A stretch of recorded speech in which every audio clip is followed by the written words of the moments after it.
நாங்கள் இப்போ பலகாரம் சுட்டு எடுத்துட்டோம். இனி நாங்கள் இதுக்கு சீனி பானை தான் காய்ச்சி ஊற்ற போகிறோம். இங்கே இப்போ மாடு வந்து புல்லு மேயுது.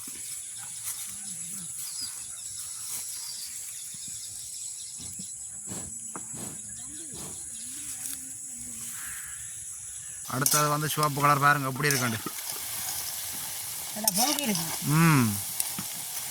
வணக்கம் ராவுகளே, இன்றைக்கும் வந்து ஒரு அருமையான ஒரு காணொலி ஒன்று தான். நாளைக்கு தீபாவளி என்றபடியாக நாங்கள் இன்றைக்கே வந்து பலகாரம் செய்ய போகிறோம். இன்றைக்கு என்ன பலகாரம் செய்ய போகிறோம்னு பார்த்தீங்கன்னா ஒரு இலகுவான முறையில் செய்யக்கூடிய ஒரு பட்டு பலகாரம் தான் செய்ய போகிறோம். உண்மையிலேயே வந்து இந்த பட்டு பலகாரத்தை சொல்லி ஆகணும். கல்யாண வீடு சாமர்த்திய வீடுகள் என்றால் அந்த பலகார பைக்கு இந்த பட்டு பலகாரம் இருந்தே ஆகும். அப்படியான ஒரு பட்டு பலகாரத்தை தான் நாங்கள் இன்றைக்கு ஒரு சுவையான முறையில் நாங்கள் அதை செய்து எடுக்க போகிறோம். அந்த பட்டு பலகாரம் எப்படி செய்கிறோன்றதை இந்த வீடியோவில் முழுமையாக பார்க்க போகிறோம். அப்படியே இந்த வீடியோக்கு போகிறதுக்கு முன்னுக்கு மறக்காமல் எங்களை சேனலுக்கு நீங்கள் புதுசாக வரணுண்டா மறக்காமல் சப்ஸ்கிரைப் பண்ணுங்கள், லைக் பண்ணுங்கள். அப்படியே வாங்க இந்த பட்டு பலகாரம் எப்படி செய்கிறோன்னு இந்த வீடியோவில் முழுமையாக பார்ப்போம். ஆமாம், இன்றைக்கு வந்து என்ன காணொலி? இன்றைக்கு நாங்கள் நாளை தீபாவளி வருது தானே, அதுக்காக நல்ல ஒரு பலகாரம் தான் செய்ய போகிறோம். அதுவும் பட்டு பலகாரம் தான் செய்ய போகிறோம். நாங்கள் அதுவும் கோதுமைமாக நல்ல வடிவாய் அரிச்செடுத்து வச்சுருக்கிறோம் 3 சுண்டுமா. அதோட கச்சான் பருப்பு வறுத்து நல்ல வடிவாய் பிடிச்சி தான் எடுத்து வச்சுருக்கிறோம். அதோட சேர்த்து செய்தால் நல்ல ஒரு சுவையாக இருக்கும். அதோட ஒரு கப் சீனி எடுத்து வச்சுருக்கிறோம். அதோட தேவையான உப்பு எடுத்து வச்சுருக்கிறோம். இவ்வளோ பொருட்களையும் வச்சோண்டு தான் நாங்கள் ஒரு சுவையான பட்டு பலகாரம் ஒன்று சுட்டு எடுக்க போகிறோம் இன்றைக்கு. அப்போ நாங்கள் பலகாரம் சுட ஆரம்பிப்போம். அதுக்கு நாங்கள் மாவை குழைப்போம். மாவு குழைக்கிறதுக்குள்ளே இந்த கஞ்சான் பிடிச்சி வச்சுக்கிற கஞ்சானை முதல் போட்டு குழைக்கணும் இதோட சேர்த்து. அப்போ தான் வடிவா சேரும். எல்லாத்தோடையும் சேர வேணும். அது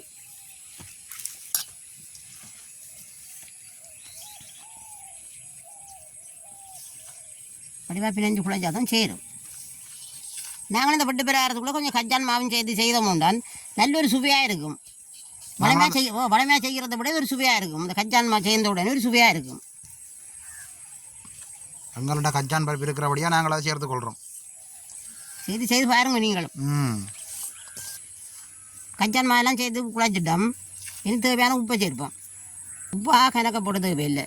சீனிப்பா காய்ச்சி ஊற்றணும். அப்படியே சேர்த்து குழைச்சி விடுவோம்.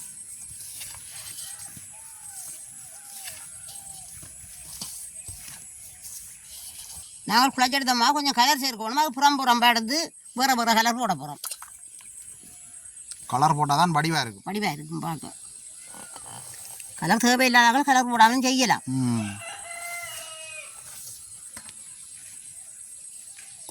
கூடுதலாக கல்யாண வீடு சாமர்த்திய வீடுகளில் இந்த பலகாரத்துக்கு வந்து கலர் சேர்க்கணும். இந்த பலகாரம் கட்டாயம் இருக்கும் கல்யாண வீடு சாமர்த்திய வீட்டில். சின்ன பிள்ளைகள் விரும்பி சாப்பிட்ற இந்த பலகாரத்து தான். இந்த கலரை பார்த்த உடனே அவர்களுக்கு விருப்பம் வரும். இந்த மாவுக்கு நாங்கள் சிவத்த கலர் சேர்ப்போம். வடிவாக இருக்கும். இந்த மாவுக்கு நாங்கள் பச்சை கலர் சேர்த்துக்கொள்வோம். நல்லபடியாக கலந்து விடுவோம். கலர் எல்லாம் மாவோடு சேரட்டும். அடுத்தது சிவத்த கலர், அதே வடிவாக கலந்து விடுவோம்.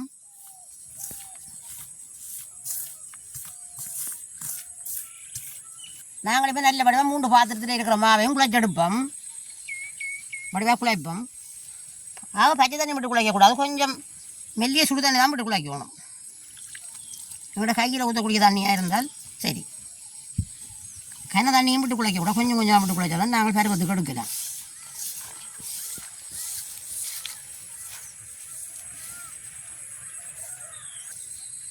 கூடுதலாக அப்படி குழைக்க மாட்டோம், தண்ணி கூடிடும். சரி, கொஞ்சம் கொஞ்சம் அப்படி குழைப்போம். அப்போ தான் நல்லா பார்த்து கெடுக்கலாம் மாவை. கூடுதலாக அப்படின்னா அப்புறம் தண்ணி கூடிடும். இப்படியே நல்ல வடிவாக 3 மாவையும் குழைச்சி எடுப்போம். குழைச்சி எடுத்து ஒரு 1/2 மணி நேரம் புளிக்க வச்சு விட்டோம் என்றால் நல்லா பொங்கி வரும் பலகாரம்.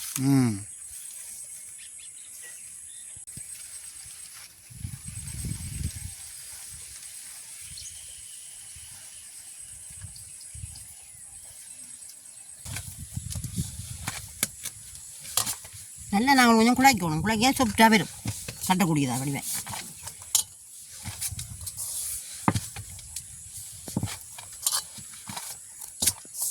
ஒரு வாழையில வடி மூடி விடுவோம். மற்ற மாவையும் வடிவாக குழைச்சி எடுப்போம்.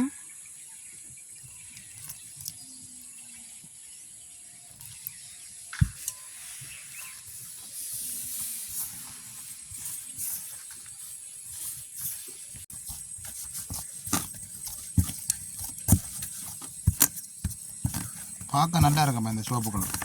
வடிவான கலர் தானே. ம். அப்படியே அடுத்த மாவையும் குழைச்செடுப்போம் நாங்கள். இது பச்சை நிறம்.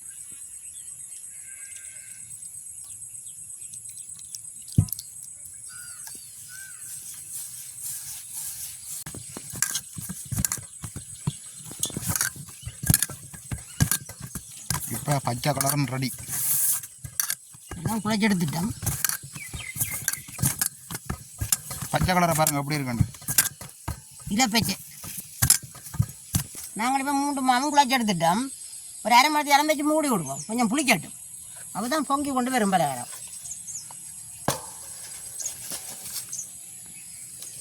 உங்களுக்கு இப்போ ஓரளவு புளிச்சு கொண்டு வந்துடுது. நாங்கள் இனி சின்ன சின்ன எல்லாம் உருண்டையாக எடுத்து அதை அப்புறம் தட்டி எடுத்து தான் வெட்ட வேணும். சின்ன சின்ன உருண்டையாக எடுக்கணும். ரவான உருண்டையாக எடுத்து போட்டு தான் தட்டணும். வச்சு சின்ன சின்ன உருண்டையாக ஆக்குவோம்.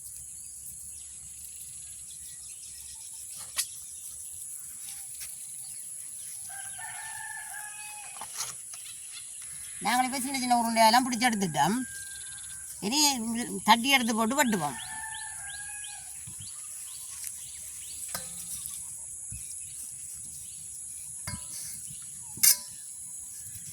இந்த கட்டை இருந்தால் சுகம்.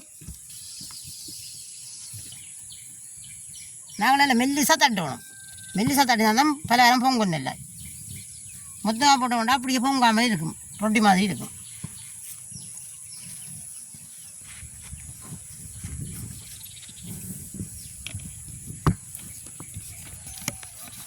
அப்படியே இங்கே அடுத்த கலர். அதான் நேரம் போகணும். இல்லை ஒரு ஆள் செய்து கொண்டு இருக்கு. ம்.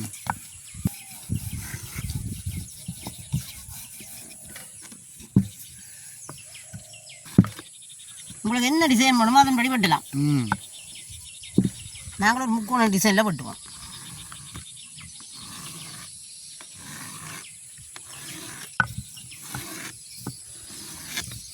அம்மா நல்லா நேராக வட்டி இருக்கிறா.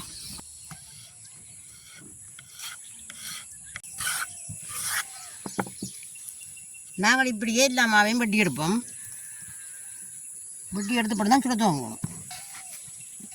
இது டப்பாண்டி சுட்டு போட்டு தான் பட்டுருவான் போயில. ம்.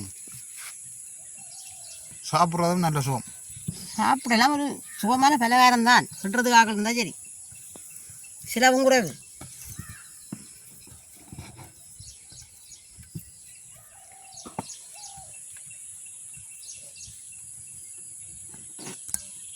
அம்மா அப்போ நீங்கள் பலகாரம் எல்லாம் பட்டி எடுங்க, நான் அடுப்பை மூட்டுறேன். சரி தம்பி, அடுப்பை மூட்டுங்கோ. இதுக்கு எல்லாரும் ஆளுக்கு ஒரு வேலை செய்தால் தான் வேலை முடியும். ம்.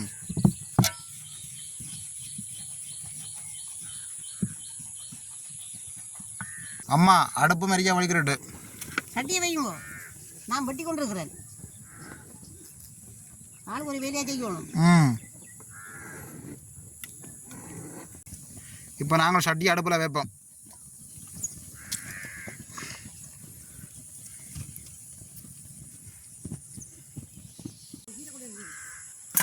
அடுத்தது வந்து பச்சை கலர் பாருங்க எப்படி இருக்குண்டு.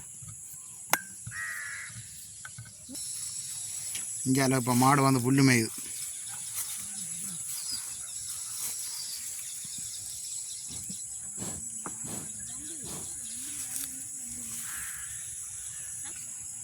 அதை என்ன கண்டோன்னா மேயறதை நிப்பாட்டிட்டோம்மா.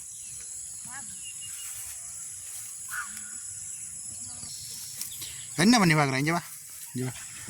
என்ன பார்க்குறேன்? இங்கே வா, இங்கே வா, இங்கே வா, இங்கே வா, வா. என்ன பார்க்குறேன்? என்ன பார்க்குற?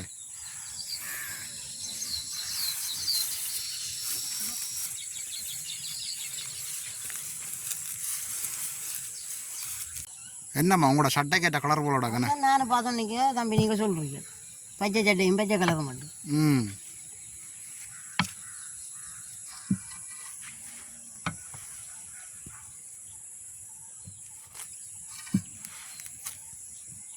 உங்களுக்கு இப்போ சட்டி நல்லா சூடறிட்டுது.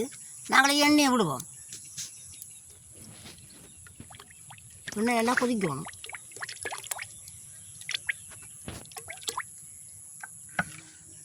சரி, அடுப்பு எரிச்சு விடுவோம். இப்போ நாங்கள் குழைச்ச மாவெல்லாம் வெட்டி எடுத்துட்டோம். இனி சுட தொடங்க போகிறோம். சுட தொடங்கும். சுடுவோம் நல்லா கொதிக்கட்டும். இன்னும் கொதிச்சா அப்புறம் தான் போடணும். இப்போ தான் பொங்கி கொண்டு வரும், எல்லாம் பொங்காது, நல்லா கொதிக்கணும். உங்களுக்கு இப்போ இன்னும் எல்லாம் கொதிச்சிடுது, போடுவோம் நாங்கள் பட்டி பலகாரங்களை. இன்னும் நல்லா கொதிச்சிட்டு இப்படி தான் கொதிக்கணும், அப்போ தான் பொங்கி கொண்டு வரும்.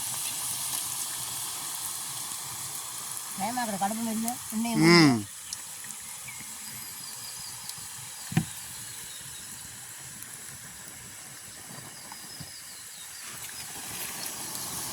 அப்பளம் பொரிஞ்ச மாதிரி இருக்காம்மா. அப்பளம் மாதிரி தான் பொங்கி கொண்டு வருவோம். அப்போ தான் சாப்பிட நல்ல பலகாரமாக இருக்கும்.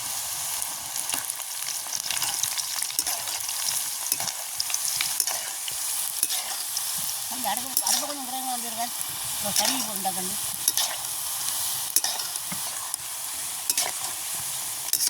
நல்லா முறுமுறுத்து வரும்.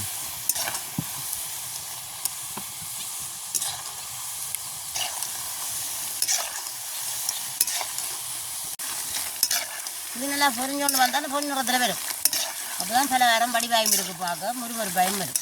இப்போ தான் மெல்ல மெல்லமாக கலர் மாறிக்கொண்டு வருது. கலர் மாறுது. இப்படி இருந்தால் இல்லையா, இப்படி எடுக்கக்கூடாது.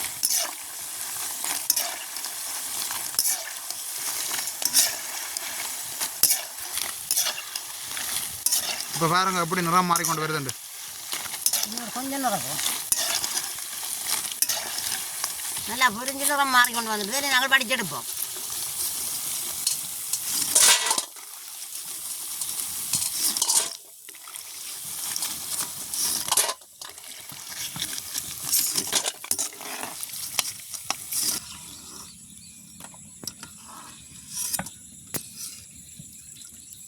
நாங்கள் அடுத்த கலரை போடுவோம்.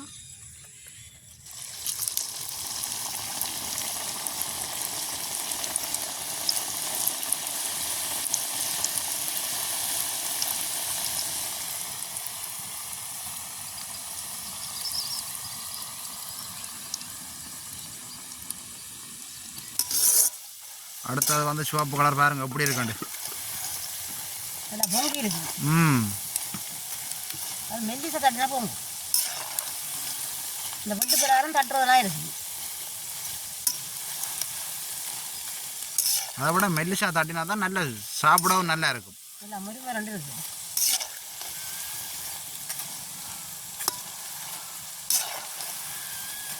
சுட்டோரை போத்தில் போட்டு வச்சா காணுமாம்மா. காரம் மேலே டீயோட இல்லை பிளேண்டியோட நானே முழுக்கெல்லாம் சாப்பிட்டு முடிச்சிடுவேன்னு ப்ரோ. அப்படி ஒரு விருப்பம் எனக்கு. இந்த பலகாரம் மட்டும் எனக்கு நல்ல விருப்பம். நமக்கு இந்த பலகாரம் தான் விருப்பம். இது நாங்கள் வருஷம் தீபாவளிக்கு இல்லை இருக்கிறது இதை சுட்டு சாப்பிட்றோம். நாங்கள் மழை நேரங்கள்லாம் சுட்டு வச்சா சொல்லவே தேவையில்லை. நமக்கு சாப்பாடு வேண்டாம். இந்த ஒரு சாப்பாடு பிளேண்டி ஒன்று இருந்தால் சரி. சின்ன பிள்ளைகளுக்கு இந்த பலகாரம் விருப்பம். நாங்கள் இப்படி எம்பிச்ச பலகாரங்களையும் சுட்டு எடுப்போம்.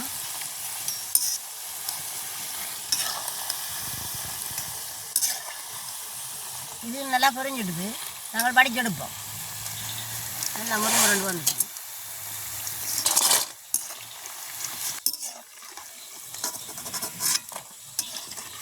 அப்படியே அடுத்த கலரையும் பொடிச்சு கொடுப்போம் நாங்கள்.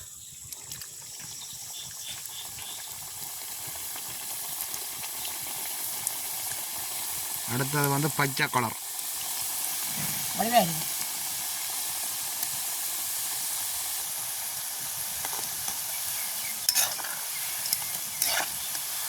இது நல்ல வடிவாக இருக்கும்மா பச்சை கலர். அதுதான் கலர் போடுறோம் வடிவுக்கு. இந்த பலகாரத்துக்கு நாங்கள் கலர் போட்டு சுட்டு விட்டு அது சின்ன பிள்ளைகள் வந்த உடனே இந்த கலரை பார்த்த உடனே அவங்களுக்கு நல்ல விருப்பம் வந்துடும். சாப்பிடணும் மட்டும். சின்ன பிள்ளைகளுக்கு மட்டும் இல்லை, எங்களுக்கும் விருப்பம் வரும். பார்த்து பார்த்து நல்ல கலராக பார்த்து தூக்குவினோம். இப்போ எந்த நிகழ்விலையும் இந்த பலகாரம் கொண்டு இருக்கும். எந்த நிகழ்விலையும் இந்த பலகாரம் கூடுதலாக சுடுவினோம். மெயின்னு சொன்னால் இந்த பலகாரத்துக்கு சிலவு குறைவு, பொலிவு கூட, எல்லாரும் விரும்பி சாப்பிடக்கூடிய ஒரு பலகாரம். அதாலே எல்லாரும் இதை விரும்பி சுடுவோம். அதுதானமா கூடுதலாக வந்து பையக்கு அந்த பலகார பை இருக்கല്ലോ அதுக்குள்ள வந்து இந்த பலகாரம் தான் ஒரு 4-5 இருக்கும். அந்த லட்டு முறுக்கெல்லாம் ஒன்று தான் இருக்கும். இதில் 4-5 போட்டு விடுவேன். கொஞ்சம் பொலிவாக இருக்கும். சிலவும் குறைவு தானே. ஓ அதை விட உடனே சுட்டு எடுக்கலாம். இன்னைக்கு உடனே சுடலாம். அப்போ நாங்கள் இப்படியே இவ்வளோ பலகாரத்தையும் சுட்டு எடுப்போம். நாங்கள் இவ்வளோத்தையும் சுட்டு எடுப்போம்.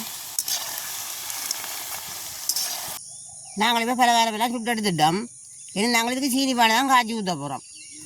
இனி சீனி பானை காய்ச்சி தொடங்குவோம். பாருங்க எப்படி இருக்குது பலகாரம் மட்டும் நல்லா கலர் போட்டு செய்தபடியா நல்லா வடிவாக இருக்குது. வடிவாக இருக்குது பார்க்க.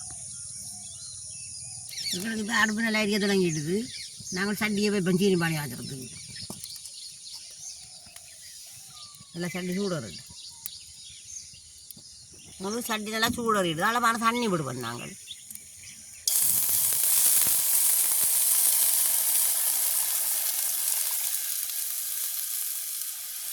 அதோட சீனியையும் செய்து கொள்வோம்.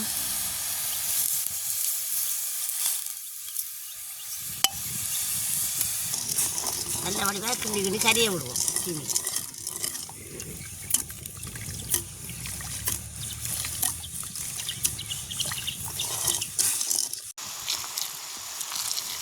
எங்களுக்கு இப்போ சீனி பானை காய்ச்சி பட்டோன்றதுக்கு சீனி பானை நல்லா பதம் பெற மட்டும் காய்ச்சணும்.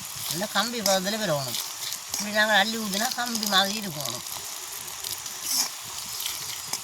அப்படியே நல்ல வழியாக காய்ச்சி எடுப்போம். நாங்கள் ஒரு பாத்திரத்தில் தண்ணியை விட்டுட்டு அந்த பதம் பார்க்குறோன்னு சொன்னால் ஒரு பாத்திரத்தில் தண்ணியை விட்டுட்டு சீனி பானையில் ஒரு கொஞ்சம் எடுத்து விட்டால் அந்த தண்ணிக்குள்ளே அது போடாமல் அப்படியே இருக்கும். உருண்டோண்டு இருக்கும். அப்படியே இடத்துல அதான் பதம். இப்படியே காய்ச்சி எடுப்போம். பதம் பெற மாட்டோம். இப்படியே காய்ச்சி எடுப்போம். இப்போ சீனி பானை நல்லா காய்ச்சி போட்டு பதத்துக்கு வந்துட்டு பாருங்க.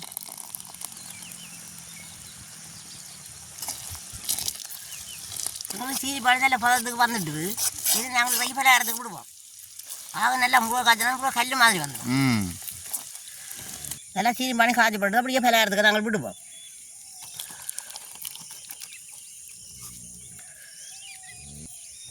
நல்லா குளிக்க போடணும் பலகாரத்தை. அப்போதான் எல்லா பலகாரத்துலையும் சேரும்.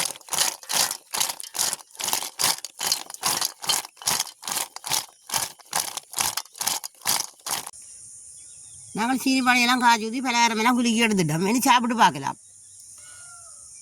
அப்போ சாப்பிடுவோம். இனி சாப்பிடலாம்.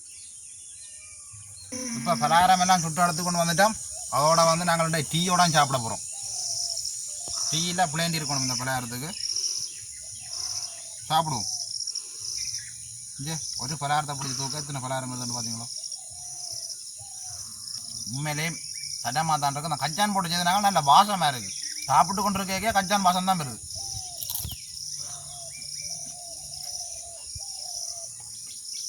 சீனி பானை காய்ச்சி ஊற்றினபடியா டீக்கு சீனியே போட தேவையில்லை.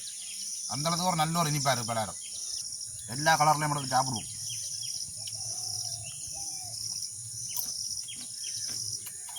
அதை விட ஒரு இலகுவான முறையில் செய்யலாம். நினைச்ச உடனே இந்த பலகாரத்தை செய்யலாம்.